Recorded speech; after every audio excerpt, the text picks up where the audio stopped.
selon moi, on va vers un monde avec plus de réseaux électriques. C'est un point qui fait débat. Il y a des gens qui envisagent un avenir plutôt avec des systèmes électriques locaux qui seraient faiblement interconnectés entre eux, voire complètement isolés.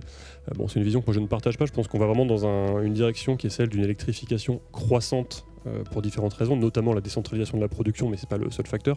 On pourrait parler aussi des véhicules électriques, par exemple. Donc tout ça, ça veut dire plus de flux, plus d'énergie, plus d'électricité à transporter, et ça veut dire incontestablement, selon moi, plus de réseaux. Donc on va, à mon avis, dans un sens qui est l'augmentation du réseau.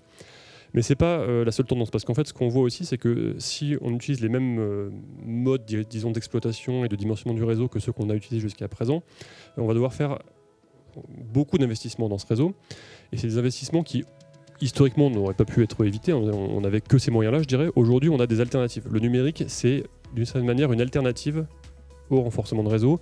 On peut remplacer le cuivre par du silicium, si vous me passez cette expression.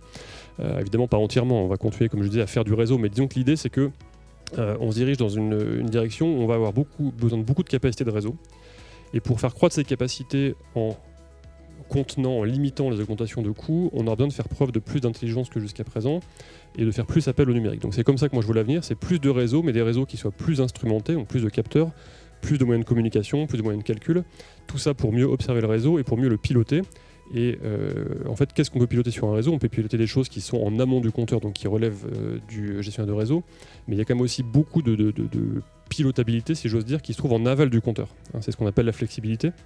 Et c'est aussi comme ça que je vois l'avenir. Je pense que les consommateurs, les usagers du réseau qui sont aujourd'hui plutôt cantonnés à un rôle passif globalement, c'est-à-dire qu'ils n'ont pas conscience des besoins du réseau et ils n'en tiennent pas compte dans leurs actions quotidiennes, eh bien ces usagers, pour certains types d'usages, et je pense que la production décentralisée et aussi les véhicules électriques que j'ai cités tout à l'heure sont vraiment deux bons exemples pour ça. Ce sont des charges qui sont intrinsèquement pilotables, qui ne génèrent pas un inconfort quand on les déplace dans le temps, par exemple, comme peut l'être évidemment une ampoule électrique ou une télévision, qui ne sont pas des charges, je dirais, facilement pilotables. Et bien pour ce qui concerne la production décentralisée et d'autres types de charges, je pense qu'on va vraiment dans une direction où ces charges-là seront beaucoup plus flexibles qu'elles ne sont aujourd'hui.